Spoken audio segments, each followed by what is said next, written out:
Hey, folks. My name's Rory Pascar. I'm here next to me with Elias. Actually, I'm going to have you say your name so I don't ruin it. Elias Well, if I say it in Greek, it's Elias Kritikos. Kritikos. Actually, it didn't sound Norwegian. In my head, I wasn't sure what it was, but being Greek, that makes sense. Absolutely. Well, nice to finally meet you. I think we've chatted on our message a couple times over the years, but I don't think we've ever met face to face. So nice to finally meet you face to face. Yeah, nice to meet you too, face to face as Such a well. joyous occasion for the two of us too. Yes, yes. Yeah. It's really This nice is to meet each other now just before the great final. So Yeah. Um, in case you folks didn't know, we are facing each other in the final of the Slavia Open Online, the 2024 version. This tournament has a nickname called the 21 Syndrome because they're 21-point matches, and the organizer, Bogdar Iliev, believes that there is something that goes along with playing matches that are so long that it can significantly impact the players, and so he calls it the 21 Syndrome. Once again, my opponent Elias and I will be playing in the final sometime next week. The date and time haven't exactly been set yet, but I'm looking forward to it. So Elias, tell me a little bit about yourself. How old are you? Where do you live? Do you have wife, kids? Tell me a little bit about yourself. yes. Okay, where to start? I have just turned 47. I was born in Norway in 1977, but I grew up in Greece. With Norwegian mother and Greek father, so I am bilingual. When I turned 18 and finished school, I went to Norway to study, and I stayed. So I've been living in Norway since then. Since when did you say? Since when did you say? Since I was 18, that Okay, must be since 95 then. very good. Yeah. I just got married. Oh, So congratulations. I'm newlywed, and I have Actually, I think I remember seeing faces on pictures on Facebook now that you mention it. yeah, that's right. So it's Yeah. recent. Me and my wife Katarina, we got married in Greece actually. It was amazing. So yeah, great party, great evening, great times. I'm sure. Yes, and still 3 weeks after, I'm still trying to land here in in everyday life, you know. So Yeah, getting it's back fine. to everyday life after a wedding and honeymoon isn't really what you want to do, but It say la was a vie. big contrast, yeah. Yeah. So, Uh, and I have two daughters from a previous marriage. They are 8 and 13 now. 13. Mhm. So, oh, very good. Mm. And how about you? Your story? Yeah. I'm 50 years old. I just turned 50 in December. I have a wife and a daughter. My wife is Dawn. My daughter is Amelia, who is just finished up her first year of high school. So she'll be a sophomore next year, 10th grade in the United States. Originally I am from Boston, Massachusetts. But I've been in Chicago for 22 years, I think it is. I came here in '02. Um, and I've been organizing the Chicago Open Backgammon for since 2011. Fortunately, the tournament just ended last weekend, so I can breathe again. But yeah, I'm an American. I love to travel. I don't speak any languages other than English fluently, but I dabble. My wife likes to say we can speak travel Spanish. So I know how to ask for a bathroom. I know how to order a beer in The a few most important languages. things, yeah. Yeah, of course. And Yeah. actually, you said you're from Greece. I'm sorry, you're from Norway, but you're half Greek. This summer, we were actually going to go to Greece, but because of a big renovation, we've been working on our house and kind of took some funds out of the bank, let's just say. We're actually going to do the family trip to Greece next summer. So Oh, maybe if you're not busy, you can join us for a day or two. well, I would love it if we were in Greece at the same time. I would love to meet. So there are so many That'd be nice things. fantastic. So how and when did you start playing backgammon? So I remember playing as a little child with my father and some of his friends. And it was a very, very basic, non-skilled level, let's just say. I just had no idea what I was doing for the most part, just trying to race home as quickly as possible. But I think maybe I started to understand some of the concepts of blocking along with the racing. Um, but sometime around late '94, early '95, I moved to Richmond, Virginia, and walked into a pool hall. Many people have heard the story, and there were some people playing backgammon there. One of which was Dennis Culpepper, and he was playing with Greg Lilly. And of course, I was like, "Yeah, I'm really good at this game." It was my statement. So we were playing for dimes, and when the session ended, about half an hour later, I was down, let's say, 20 points. I'm pretty sure it was. And when I went to pay it off, Dennis very kindly only took half of that and said, "You should come back and play with the other guys that were playing for $3 a point and learn. And over time, you'll get better." And so I did that. And it didn't take too long before I was breaking even or showing a profit. And 30 years later, I'm still playing, loving the game, and hopefully doing it for much longer continued. And what about yourself? Well, I have been playing backgammon for so long that I actually don't remember when I learned it. So growing up in Greece, I mean, everybody plays backgammon. It's a classic cafeteria game.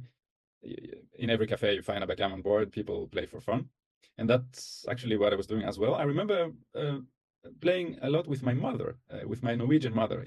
It's kind of the most normal thing would be for me to be playing with my Greek father, who was a backgammon player on cafe level, of course. But I was playing with my mother, and I think she was my entry to the backgammon world. Then I played with friends just for fun. Regarding the game as a luck game, of course, I didn't even spend much time thinking about concepts or strategy or anything. I was just enjoying the game and really started to look at it as a mind game and a strategic game after I came to Norway and after I joined the local club.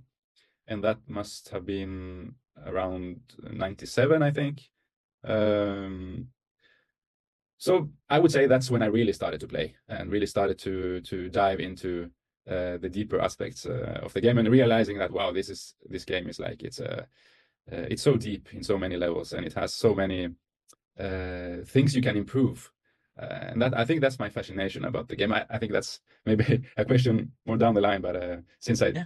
mentioned it now, I think that what fascinates me with the game is that you can be good by improving so many different aspects of the game.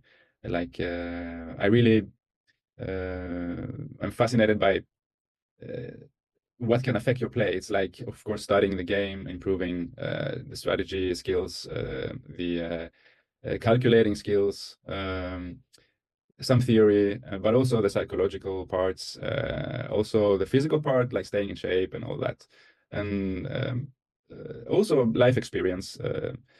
So many things. Well, how often do you play? Do you play in a weekly club now, or how often do you go Well, to I, major tournaments? I did play very often live. When I started playing many years ago, I was really addicted to the game, and I was playing every tournament I could play. At that time, we had a local club where we played twice a week, and we had like 30 people. I forgot to mention that I live in Bergen. It's the second biggest city in Norway on the west coast. So we had like 30 people playing the local tournaments like twice a week. It was great. With the years, I don't know, we lost some people and the tournaments became smaller and smaller. So the competitive level went down and also the internet came, people started playing more online. And the past years, I've basically almost not been playing live in Norway at all, except for the big city tournaments or the national tournaments. So basically 4 or 5 tournaments a year.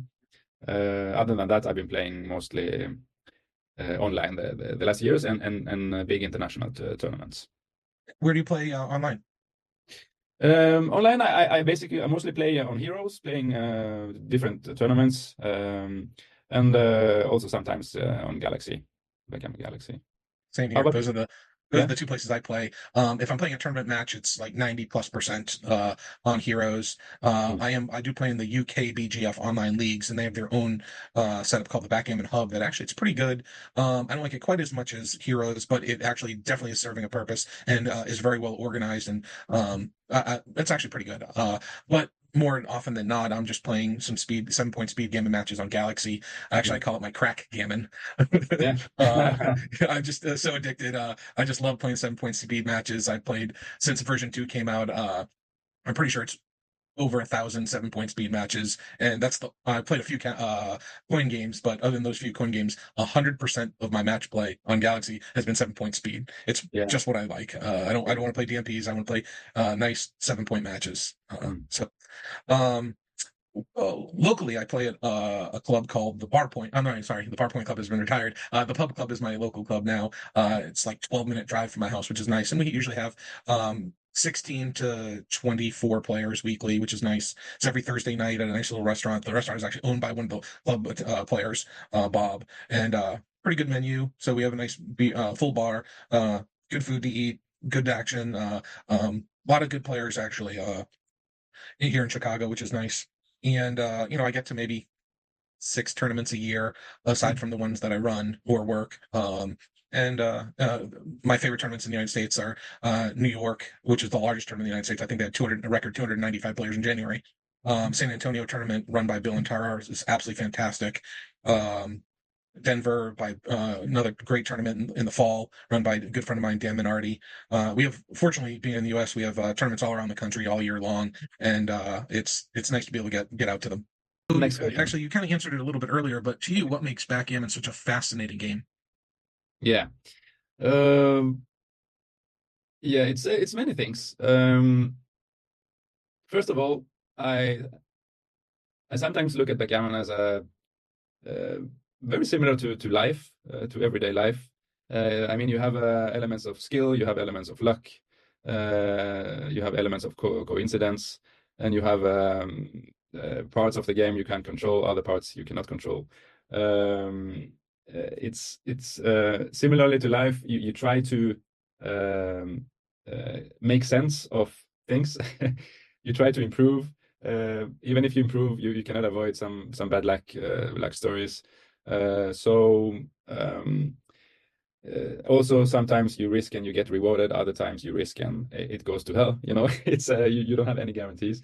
And also the way you learn to cope with loss, cope with the bad beats. It's not so far from what happens in real life. Of course, backgammon is a safe area. You no matter what happens, you're safe, you're good. That's the difference to real life. But still, I mean, when you mature as a person, that's skills that you can use in backgammon, and that can get you further in your play. What fascinates me is uh, what I told you before, that there are so many aspects that are um, active at the same time when you are playing. Um, it's not just a game. It's a competition against yourself.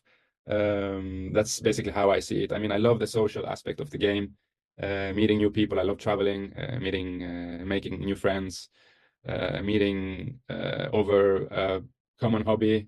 I like how tolerant the backgammon society and environment is. Like nobody cares what you do for a living or where you come from is okay, but nobody. What people are most interested in um, is things that have to do with the game, how you approach the game, how like we are talking now. I'm really interested in how you see the game, how you prepare for the game, and what deeper thoughts you have about it. So the openness and the tolerance I really appreciate of the environment. What else? I mean, what fascinates me is that it's a game where you lose. Maybe if you're good, you will lose still 4 out of 10 matches, basically. So I really admire backgammon players getting into a game with so much suffering. And we still continue and we play. And I think somewhere in our minds, we probably are thinking someday I will be so good that I will win 8 out of 10 matches. It doesn't happen. So you will still lose Yeah. about half your matches. So I think that requires some character to be a backgammon player. I love the luck factor. I think it makes so many people. It gives so many people a chance. I mean, if I would play chess, maybe I would become a advanced or a good chess player, but I will still have like thousands of people that are better than me and will beat me every time. Um, it's a gift and it's a blessing and also a curse. I mean, it's a curse when you lose to worse players than yourself, and it's a blessing when you're meeting better players and still beat them. So we shouldn't complain about the dice, because sometimes we will win in unpredictable, crazy ways, and we will also lose in the same ways. We will remember, of course, our losses more. Or more.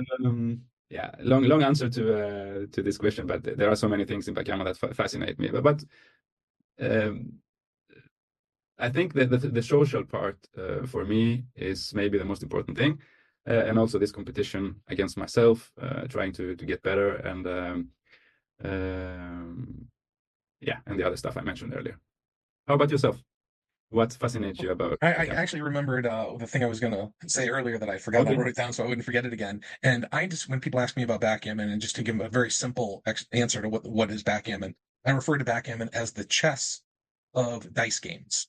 It is Mm, far and away the most complicated game that I ever know of or seen of, where there is a significant luck factor because of the dice.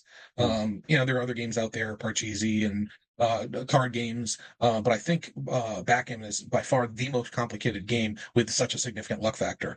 mm, So yeah, it doesn't matter how good you play. Sometimes you're going to lose to a novice or intermediate level player. mm. And I have the ability at the same time to beat the number one player in the world. I played Mochi a handful of times and I've beaten him, I think, two of the five times or something like that. Um, Yeah, so I mean, against Mochi, you will win probably 4 out of 10 times. So it's according to the statistics, yeah, basically. Yeah. absolutely. And you are, I think, a clear favorite against me in this final match. And by clear, that's because your PR is like maybe half a PR better, maybe a little more than that. But I'm with our skill level, I'm still supposed to win this match 45% of the time. Yeah. I'm actually hoping it's 100% of the time.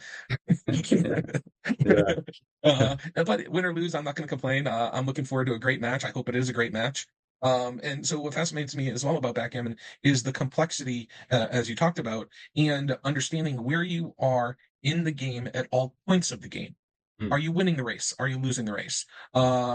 If you're losing the race, are you losing the race by a significant amount, to make riskier plays without worrying about getting another checker hit? Or are you trying to block? Are you trying to race? What is going on in the game, and what is your strategy at that moment, mm, with the cube and yeah. also with the dice once you've rolled them? Mm, It's to me, it's like I said, it's an extremely complex game, and the joy of it is sometimes taken away because of the dice. But then again, sometimes the joy is given because of the dice. mm, So it just depends on which side of the positive or negative dice rolls that you're on. It really is very fascinating because of all the complexity and luck combined. mm. When at the end of a match, people say, "Oh, the luck was -8 or my luck was +8 or something." Like to me, that just doesn't mean anything. I never look at the luck factor. At least in the last 15 years, I don't think I've looked at the luck but a couple times. It just means absolutely nothing to It me. means I mean, nothing. Yeah, I it's agree. not going to change. Like it's not going to change the way I play the game, knowing that there's a luck Oh, factor. I'm still going to try and make the best decision at every possible circumstance, with obviously some adjustments if I'm playing someone significantly better or significantly worse. But that to me that doesn't matter.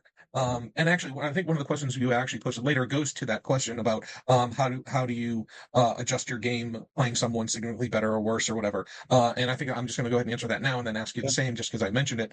Um, and it's a great question, and I have a very strong philosophy on this. Actually, Mhm, I think there are very very few players in the world that have the ability to make the proper adjustments. mhm. I think, as good as I am, and I am just below a grandmaster. My average PR so far for this year in 230 match points is 417, Really which is, yeah, it's pretty good, good. but it's not Elias level, of course. But I think most people at my level that try and make adjustments based on playing significantly weaker opponents don't do so correctly. Mm, They're taking cubes or dropping cubes, that's not the proper adjustment. The adjustments you should be making are significantly avoiding risk versus reward type situations. You want to minimize volatility, not mm, minimize or not change equity. It shouldn't be an equity thing. It should be a volatility adjustment. In mm, my not so humble opinion, I think the players that do it well are like the very top players in the world: Mochi, Michi, Victor, Sander, and maybe some others. I know Akiko actually does a very good job of it as well. But I think mm, a lot of players at my level, or maybe slightly worse, are not doing it well. So the adjustments that I make, if and ever, are very slight, mm. and they're generally not cube related. I can't say I'm never going to pass a cube where I know what to take. But but when it's a race, I think those are the cubes that are reasonable equity um, giveaways. Let's just say, but it's something you should be very careful about, and I highly recommend everyone take another look at how they make adjustments against weaker or stronger opponents. Mm. Yes. What about yourself? Yeah, I agree with you on everything that you said. I mean, adjusting it is really difficult. You should know what you're doing if you decide to adjust. Problem is when you adjust, you also you kind of get out of your own style, and you can complicate things also for yourself. So the equity you gain, you also lose some equity by making harder the game for yourself. And there are also positions where you like you see ghosts, like you see a gammon and you maybe overestimate the gammon losses, and you like give a point to the opponent for free instead of taking and testing your luck. I mean, um, it's sometimes it's too risky to adjust. So for my part, I find myself doing it in just rare occasions where I know that the PR difference is big. Then I will probably pass a marginal take if there are gammons against, and I will also maybe in some occasions hit where I would probably not hit if this will put me into a prime versus prime position, um, uh, and not a regular holding game where my opponent knows how to play. Simply, you're just trying to game. If the checker play leads to a more complicated position, even though it might be slightly less equity, that's what Yeah. you tend to do because as strong as you are, you would have a larger advantage in a more difficult position. Yes. What I can do sometimes is, I mean, that's also part of adjusting. It's like bluffing. But that can also backfire because, I mean, if you have an opponent where you see he passes very easily, and then you enter a position where you know you're not good enough to double, but still you send over the cube because you've seen him or her drop those cubes, and suddenly he or she takes. I mean, you can never know. So you can try and bluff, of course, and sometimes it can work, but other times it will just backfire. So Yeah, uh, it's like playing with matches. You should be very careful. yeah, that's right. But I mean, if you're playing insignificant matches, or if you're playing against um, weaker players for fun or whatever, then I think you should experiment with those things. It can be quite. You can learn a lot by doing this, and but I wouldn't start doing it in important matches. I wouldn't do this in a final or whatever. I mean, I would do it in matches that don't mean so much. Understood. Hmm. So your BMAB rating, Yeah. I do understand. I believe you are a grandmaster. I think you said a G2, and the Yes. low under 4.0 is G3. So I think you're under 375. Is that correct? Yes. No, under 3.5. Sorry. Under three. Oh, really? You had Yes. 300 experience points under 3.5. Yes, under 3.5. Wow. Yes. Oh, so you're a clear favorite here, which makes Uh, winning even better. I mean, 3.5 versus you said 4.1. I think it's 4.2. 4.2. Okay, it's I don't consider myself a big favorite at all. I mean, with your experience, I don't see myself as a favorite. I think it's very close to 50-50, and I wouldn't make any adjustments in this game, of course. So Uh, yeah, 3.5. Actually, when I got my G2 title, I was very close to. Yeah, after a while, I was very close to 3. I think I had 3.1 at a point in time, and I was really uh, being optimistic about becoming a G1, and then I had a couple of really bad BMAB tournaments that put me close to 4 instead of 3. So, so now I'm struggling my way down again. I'm at 3.5 now. I was 3.7 or 3.8 some months ago, so it's going in the right direction now. So I have a hope about maybe achieving G1, but it will take some time, I think. But that's my goal. Yeah, I'm How still about you? trying to I'm still an M, I don't know, 0 or M1. I can't remember what the best M1. I really would love to hit GM. I need to probably become a little more disciplined in my study. I love playing. I don't really enjoy studying that much, but I do recognize the importance of it in terms of trying to improve your game. I'm somewhat of a more natural player. In the sense that I don't read a lot of backgammon books or study a lot of reference positions or things like that. I play matches and then I review my own matches. Um, and so, like I know very clearly, and I'll give you a little insider information on me. My number one missed or error or my biggest error in backgammon matches often is missed cubes. That's something I'm actually working very diligently. So I definitely am missing less than I was a year ago or even 6 months ago. That's of course checker play is probably where most of my equity is lost, but in my cube decisions, I have a lot of missed cubes, but fewer than I had in the past. So basically, if I double you, it's probably always a pass. That's good to Just know. just Thanks. just just letting you know. Yeah, a little free information. Um, yeah, so I'm a M0, M1, I think it is, and to get under GM, I had a good chance to do it this year, but unfortunately my last tournament wasn't so good. So I'm at 417 for the year, and I'm just gonna keep working, keep studying, keep trying to improve, and hopefully get that GM status before I kick the bucket. That's good. I have faith in you. Thank you, sir. What are some of your biggest accomplishments? Club championships or major? Have you won any major tournaments? Well, I think my biggest accomplishment is winning the European Championship with Team Norway Oh, very in nice. 2017. It was great to win as a team with my teammates. It was really really great feeling. And back then we were really a dark horse, outsiders. We didn't have a very strong team, but we managed to. I don't know. We beat. I remember we beat mm, Germany in the semifinal, and oh no, it was the opposite. I think it was Denmark in the semifinal and Germany in the final. So Are it there was any are there any good players in Denmark or Germany? I don't know. uh, a few. I So mean, who else both was good. who was on that team with you back in 17?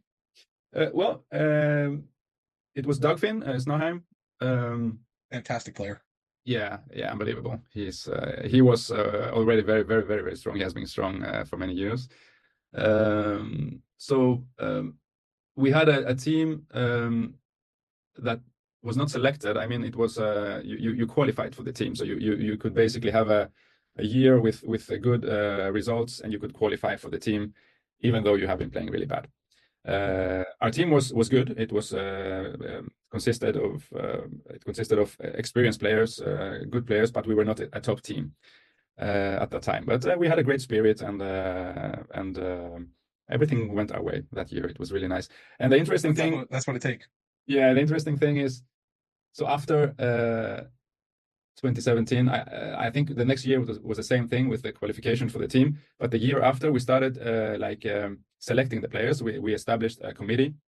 Um, uh, the committee is me and Dagfinn and also a couple of more of the top players, where we basically chose the players with the best PR and the most skillful players. Success. Yeah, and we haven't even got a medal since then. So it's we're struggling. We are always among the favorites in all the world championships we have participated in since then, but we haven't really accomplished anything. So we're just waiting for the big breakthrough again.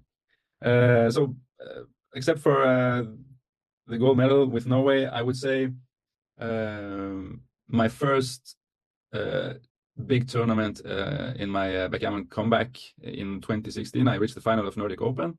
Oh wow. That is Uh, like one of the granddaddies, if not the granddaddy.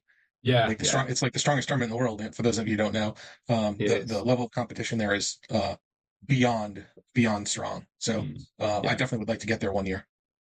yeah, and it's an amazing feeling to sit there and play that big final, that big match. That was really really great. This year I came third, so I have some good positions. I came to the Oh, final very in good. Gibraltar one year, and other tournaments where I've gotten to the money, but I'm still waiting for my big victory. So, but I always enjoy, like, I mean, you should. I'm really thankful when I manage to get to the money rounds or play important matches. I mean, many players can play tournaments for years and nothing happens. I mean, they even very good players. I know many good players that nobody knows about because they haven't won anything, but they should have won something.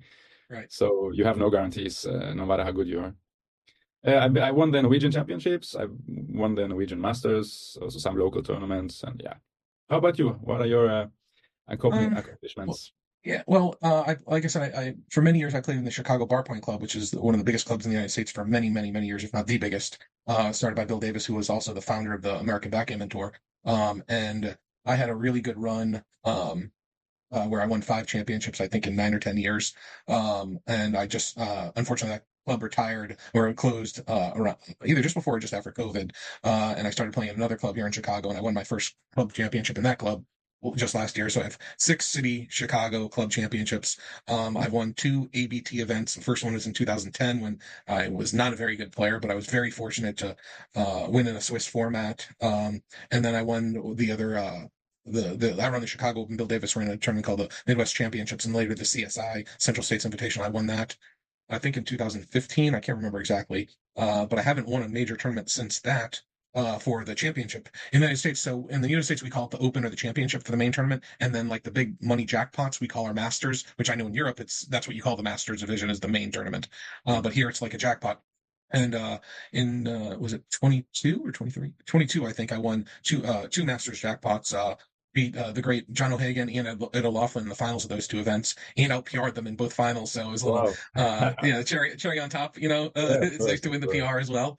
Yeah. And then this past year, I won the consolation in New York. So I've had some good successes. Still would like to get a few more wins under the belt, but I can't complain with the successes I've had in backgammon over the years. I've been very fortunate. I think I've probably won more share than I probably should have. And I actually give part of that on the local club basis is that I am able to find weaknesses in my opponents, especially people I play on a regular basis, and I do it more effectively than others and take advantage of those opportunities, let's just say. Yeah, sounds good. So, we are playing the final in Slavia Open, Yes, we are. a great tournament. How many times have you played it, and what's your best finish? Well, this is the 7th year of this tournament. I believe it started in 2018. I actually met Bogadar Iliev, the organizer of this event, in Cyprus in 17 when I was there.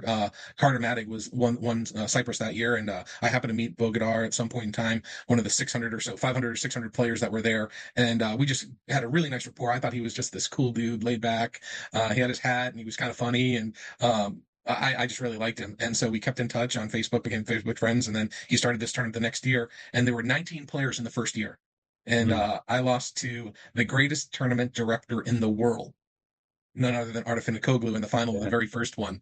Um, I think people so I was forget in the that final. he's a really good player as well. He's a very good player. Yeah. I'd like to think that I'm better, and I do think that I'm better, but he definitely got the better of me that day, let's just say. Um, and then some years, so I played in it every year since the beginning. I was a finalist in the first year. 2 years ago, I actually lost in the semifinals as well to Bogadar himself, who unfortunately couldn't pull it out in the final and lost to one of his fellow Slavia players. And so this is my third semifinal, my second final, and I am ready to win this thing. I am Yeah, so really ready it's to your win this turn now. thing. Yeah, I think you can have it next year if you want. I don't care. This one's Okay. mine. What about yourself? Have you been playing in it But since? I'm not sure how many times I played it, to be honest. I think I've missed some of them for various reasons. I think I played the 4 last ones, but I've lost in early rounds every time. So this was the first year where Yeah, I've a had long success run. in Yeah. this. Yeah. Mm. So I remember on the stream after I won the semifinal, I was joined them in the studio for some questions, and they asked me uh, some things about this tournament and why I love it so much. Mm. And I think, yeah, in case you guys don't know, there's no money in this. I'm No. hoping I get a trophy if I win it, but I don't think there's a trophy even. Uh, But it's all about bragging rights, and just like playing a good PR after a great match. It's also this is 21 point matches. There's mm. no other tournament I've ever played in that's 21 point matches that I Yeah. recall. And so Mm. there's a level of satisfaction in playing and winning a 21 point match. Yeah. My third or fourth round, I played a good friend of mine, Nick Blazier, who's well known for his great commentary, maybe the best commentator in backgammon. Yeah. And it was a 21 point match in this tournament. Like I said, the third round, Mm. I never led the entire match until the Mm. score was 21-19. You were I mean, struggling this is, the whole match oh then. my God. I was down 7-0. Then I think it was 7-4. Then 11-4. Finally, I tied it at 15. And then he won 2 and 1-2 again. So he was up 17-15, then 19-15. Then it was 19-17, 19-19. And I won the DMP. Yeah. It was excruciating playing that match. And it It was sounds just exhausting. Oh, it was. I was just fighting and fighting and fighting and fighting. Fortunately, there were a lot of 2 point games, so and a couple gammon, so it wasn't actually a great number of games, but still to be fighting it that long and that hard. Mm. I literally in the stream after my match at the semifinal win, they said said, how do you feel? Or they asked me about this tournament. I said, every time I win a 21-point match, I feel this feeling of ecstasy. It's like a drug. It's like Yeah. there's nothing more satisfying than winning one of these 21-point matches. Mm. It's special. It really is. And so I look forward to our final. And yes, I hope I win, but it's been a very enjoyable run, and I'm honored to be in the final. And it's a privilege to play you, sir. So I'm looking forward to it. So Me too. yeah.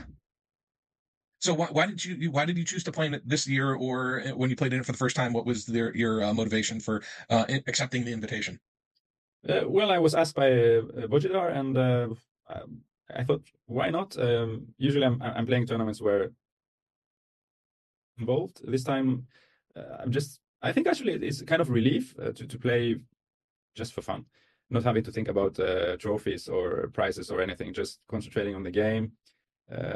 And I decided to enjoy myself this year and not thinking too much about things, and um, not trying too hard to play XG style, but just enjoying myself. And I haven't really been playing that well this tournament. Very often I've been playing over 5, sometimes over 6, but most of the times I've been winning quite easily. Um, I mean, I have been a victim of the 21 syndrome, like calls it, and I've made some mistakes that were Not typical. not typical, that have to do with the big uneven scores that can occur. Like you have a big lead and you have a great position, and still it's a no double take, and you in your head maybe you think it's a double pass, and then you see it's a 400 blunder or whatever. So it's the kind of mistakes that you don't experience when you're playing 9-point, 11, 13-point games, because you never have that contrast in the score. You don't have those big differences. Like when do you cube when you lead 16 to 6 or 16 to 7? I mean, when do you have a double? It's difficult. It's much more easier when you have a shorter match. So I've done some mistakes that I've learned from, and that's one of the great things about this tournament, that you actually get the chance to make those mistakes and learn from them. And of course, you don't play 21-point matches very often live, but it can happen. You can play 17 or 19-point matches, and you have some. So you have some great things to learn from playing those long matches. And for my part, when I make mistakes, I don't feel bad. I think I'm like, I'm appreciating that uh, uh, my my lack of knowledge gets exposed, so I can do something about it when it gets exposed. Absolutely. So when And I'm not making just exposed to others, but exposed to yourself. yeah, to myself, I don't care about. I mean, if people watch me make mistakes, it's not something that I really care about. I care about me discovering my mistakes and trying to fix them. Over to the more relational parts of the game, or more psychological parts of the game. So I guess everybody has experienced people whining when they lose, or even during the game. So what's your response to people that do that, and how do you react? Well, I think Especially live, when you're playing live, I guess. yeah, Well, yeah. I mean, there was a point in time when I always thought I was a pretty good winner, in terms of not gloating and not you know uh, being respectful and understanding that the person, if I just won a match, the other person just lost, and being respectful of that. But at the same time, there's a point in time years ago when I wasn't the best loser, let's just say. So I may have done some of that whining, and or more than some, maybe a whole lot, and complaining and dropping an F-bomb here and there and all that stuff that's, let's just say, not gentlemanly or appreciated by your opponent over the board. But I wouldn't say I've eliminated 100%, but I'd say well over 95% I've eliminated the antics or reactions to the dice. Maybe even over 99%. I'm still human, so I'm still going to react at times, but it just doesn't bother me nearly as much anymore, win or lose. The highs aren't as high and the lows aren't as low. I guess maybe being on my Ritalin helps that. Not that I actually take Ritalin, but but anyways, there's just so when someone complains about it a little bit, it doesn't bother me much because I've been there, I've done that. But if someone's continuously complaining and complaining and complaining and complaining, it just gets old, and I ask them, to, it's a dice, make a simple statement about it being a dice game and there's luck factor. It's all going to even out in the end, generally speaking. So maybe this one's mine. Maybe you're going to make a great comeback after being so unlucky, and just let it go, and I just sometimes if they're being obnoxious with those complaints, I'll point something out, or I really enjoy pointing it out after I've lost the match when they've complained the whole time of how unlucky they are, and then they win the match. Mm. I like to point out how they complained the entire match of how lucky they are, and somehow they were able to win. That just means I must be an awful player. If you Mm. got so unlucky Yeah. and then won the match, Yeah. I just must be a terrible backgammon player to allow that to happen. And just what was me? So Mm. I try to make light of Great whatever it response. is. Yeah. Yeah, I try to make light of it. I'm not always successful. I don't always, sometimes they're bothering, negativity bothers me, but I really try not to let it. Mm. Do you have some, what about yourself? Do you let it get to you or, No, no. I mean, when I was an inexperienced player, I think I could get affected by people complaining. I would also complain myself, not towards my opponents, but mostly towards my bad luck. yeah, So yeah, yeah, I of would course. like internalize it. I wouldn't express it, but I would like Oh, complain okay. in my head. And with the years, I've just learned to not pay attention to the complaining of my opponents because they it has nothing to do with me. Yeah, It's their feelings, it's their state of mind. I'm not there to comfort them, and I'm not there to take responsibility for their thoughts and their actions. So I'm just actually, when it happens, I'm thinking, okay, this guy is spending his energy on complaining and on commenting and on judging the dice and the luck and everything. And that's actually energy that you need to make good decisions over the board. yeah, he's That's taking away how his I own. think. That's Yeah, how I think. If I spend too much time analyzing the dice and the luck and everything, then that's energy that I will be lacking when I'm get to positions where there is an important decision to make. So I would actually it would have negative consequences for myself. absolutely. So I've really learned to cope with my opponent's complaining. It doesn't affect me at all anymore. I see it for my part. It's something positive happening for me because my opponent has not control of his feelings. So and online when people like laugh when I get a joke or whatever, I mean it's there is nothing to comment, nothing to say. I mean. Um, I don't It is what it is. Yeah.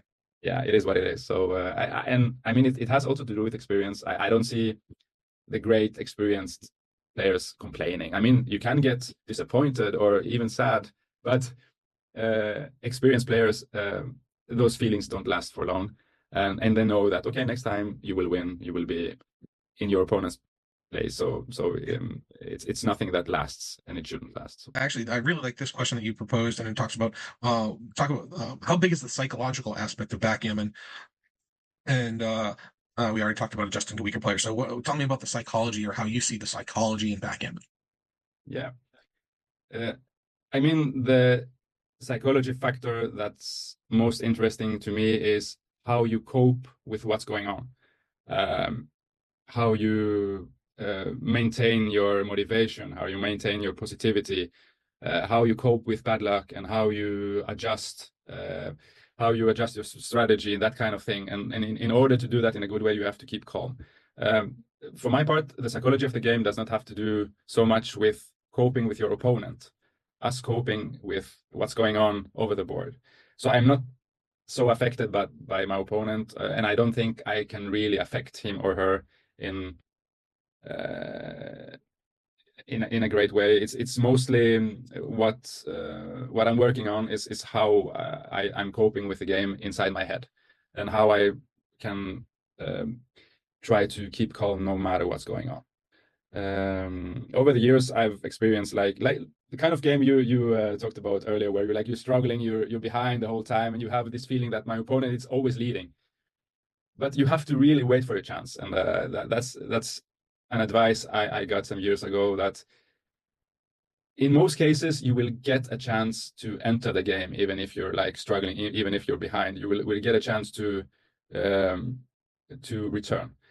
If you're not concentrated, maybe you miss this chance. Like you may miss a double that you should give quite early, and then you miss the chance of winning 4 points, for example, if you're Instead, not you only quick. win one, and yeah, you win the Yes, game, but the opportunity was lost. yes. So I mean, staying calm, and trying to think analytical without your emotions coming too much in the way. That's the psychology of the game for me. And not start thinking that the gods of luck are against me or whatever. So like somebody's punishing you or whatever. It's not like that. So you should really wait for your chance, and sometimes it will come, sometimes it will not, but you know that you have done your best and stay focused the whole time. Absolutely. How about I you? do look at the psychology of the game a little bit different than you, I think. Um, I think there are um, certain parts of the game, and this is how I'm looking at the psychology, that a lot of people don't play well. Um, uh, I've actually talked to some top players about this specific thing, and this is actually was an idea that given me by a specific person, someone I respect greatly. I'm not sure if the person would like me to say who it is at this moment, but so it's all right to give up a little bit of equity if you know it's going to lead to a more difficult uh, situation later. Like often making an early game, making the 4 point is better than making the 9 point. Almost always. It's going to be, it might be right by point 0.02, point 0.03, but when you make the 9 point, especially against a 3 point anchor, most players don't know when to come off that 3 point anchor. So the small equity you giving up now, and it's still a productive point. You're not making a productive play. You're making the 9 point instead of the 4 point. Um, Even knowing the 4 point is right, it will generally lead to larger mistakes by your opponents later in the game. Yeah. And there's a bit of psychology there and understanding when to take advantage of your opponents. And I guess this is partly adjusting as well, which once again, I don't make many adjustments. And I'm not sure how many times I've ever actually made this adjustment, but it's been told to me that these are things where you should look at it. And yeah, you might be giving up that little bit of equity now, but it causes confusion and makes the game more difficult for your opponents later. Um, Also, if I can tell my opponent's psychology has been affected by the luck, I try to be a little over aggressive because when someone's been affected by the luck, they'll tend to pass faster. Yeah. That's absolutely been the truth. Like if I can see someone's just completely frazzled, and I get an early good advantage in the next game, I will be doubling. I will not be missing a cube. Let's just say, and expecting to get a pass that's just often terrible. Mm. So I'll take advantage of that situation. It's just certain points in the game where you can see you can take advantage of a situation because of your opponent's lack of knowledge or discomfort is where I Mm. kind of use the psychology of the game. Um, Yes. So so I you're don't, kind of exploiting your opponent's weaknesses, yeah, basically. yeah, You absolutely, discover the weaknesses and you take advantage yeah. advantage of them. Yeah. Mhm. Um, so I don't think I've seen you do any commentary. If people wanted to get some insights into your philosophies and such while doing live commentary, not that I could think of anyone that would want to use that information right now.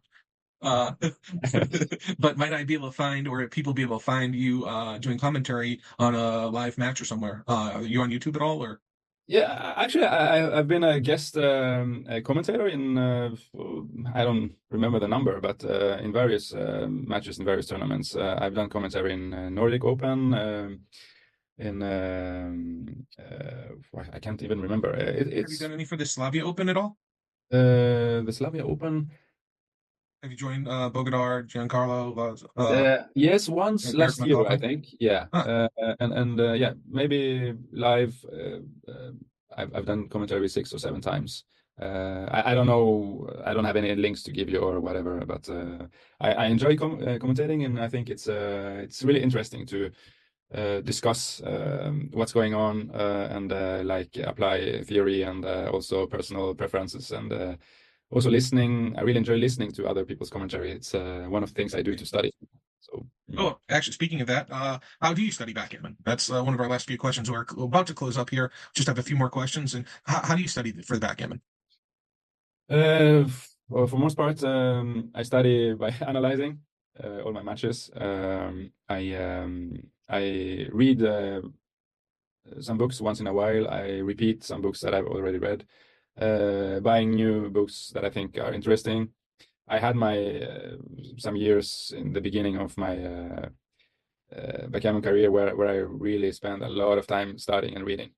And I was reading the kinds of books that nobody else read. I thought there's great diversity in the backgammon literature, and I've tried many authors. I've really enjoyed Bill Roberti's books, and also The Boot Camp is one of my favorite books by I don't remember the name of the author. So I have been studying a lot, but in recent years it's mostly analyzing, playing, discussing with other good players, and watching live streams with commentary when I get the chance, and just in general trying to stay in shape and keep it warm. I try not to take too long breaks, and I'm playing as much as I can.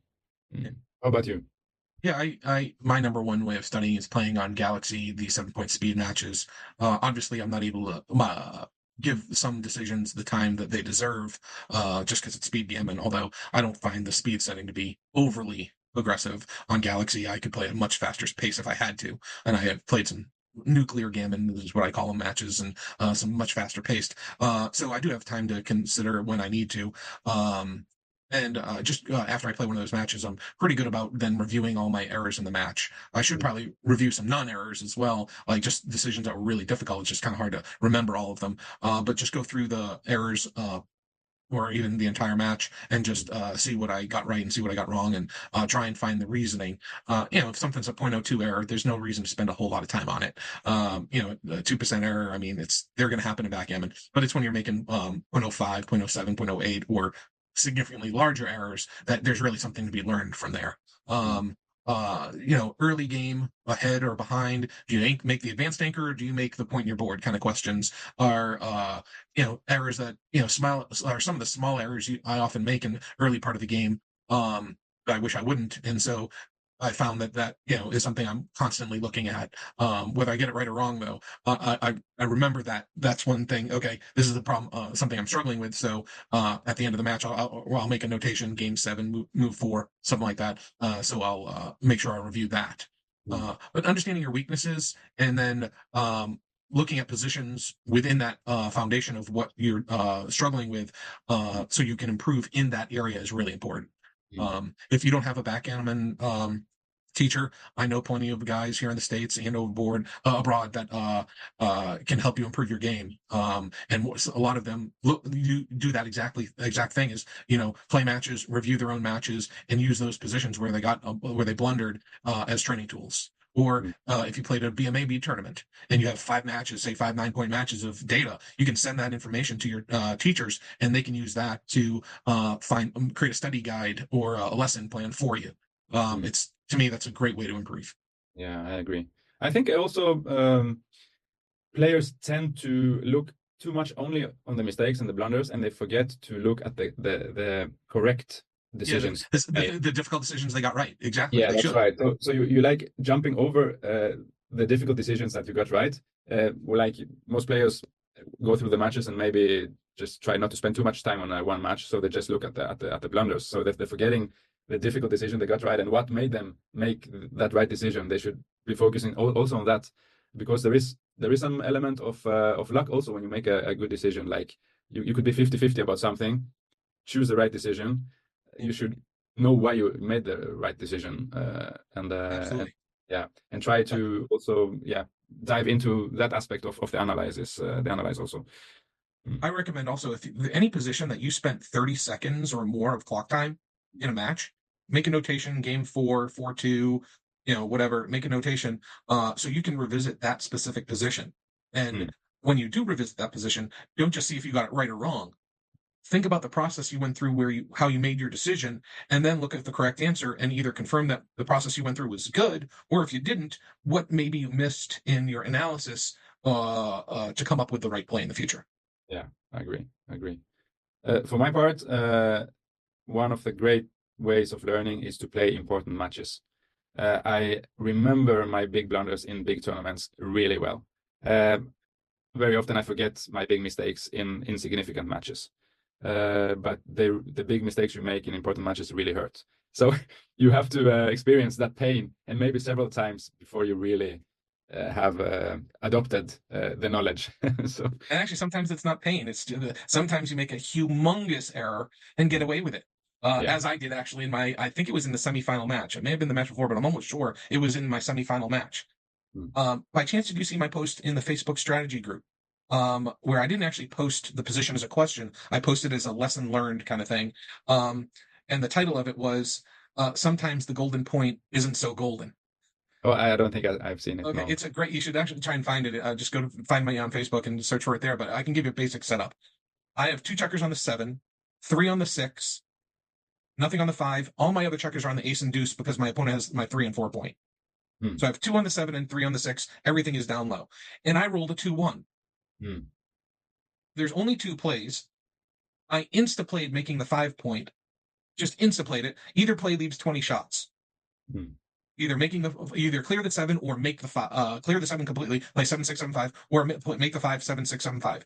And both plays leave exactly 20 shots. Hmm.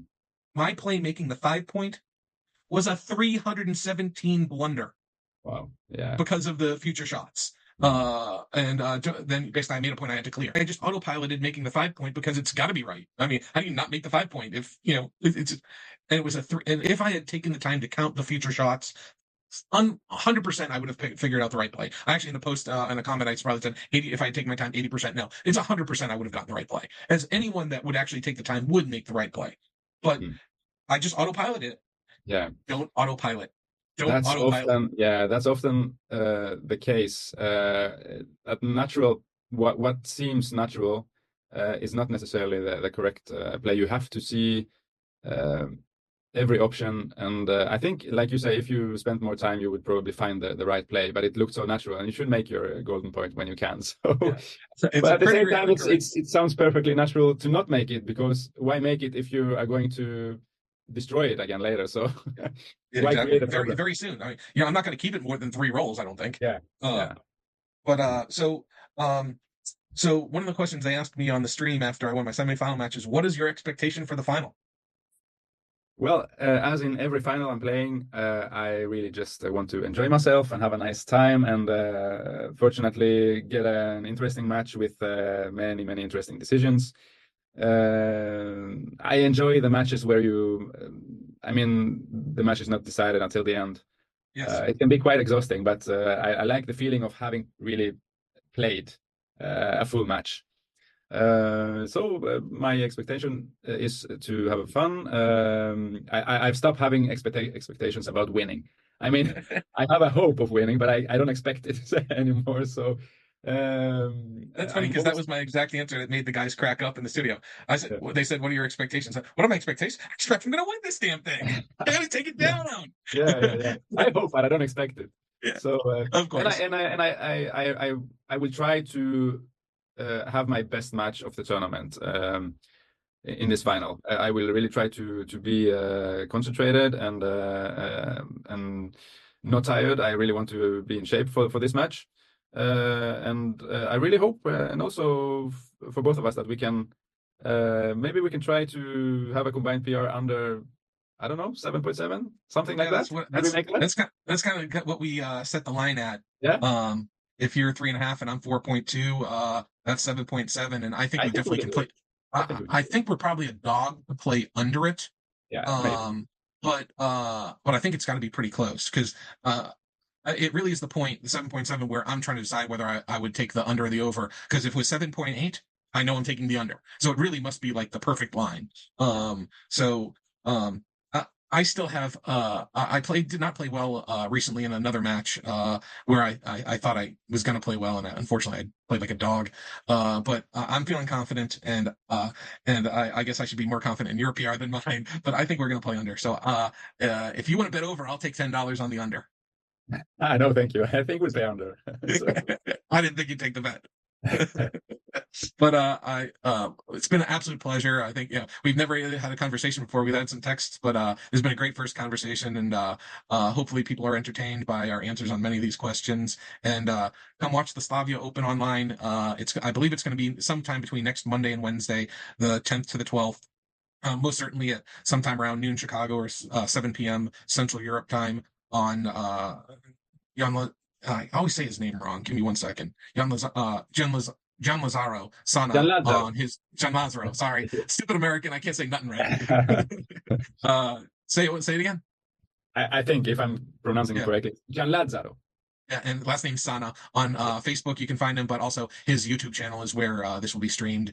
I'm sure it's going to be a great match. I'm very excited for it, and I would say I wish you the best, but I wouldn't be telling the truth. So Well, I wish you yeah, I wish you a good match, just not a lucky one. yes. I also hope you enjoy the match, Yes, but not win it. So, absolutely. Well, thank you very much for your time. It was a great getting to know you and talking about backgammon, which is the game we love so much. And hopefully, folks will come out and watch our match. All the best to you, Elias, and I'll see you next week. great talking to you, Rory, and see you next week. Take care. Bye. Yeah, take care. Bye.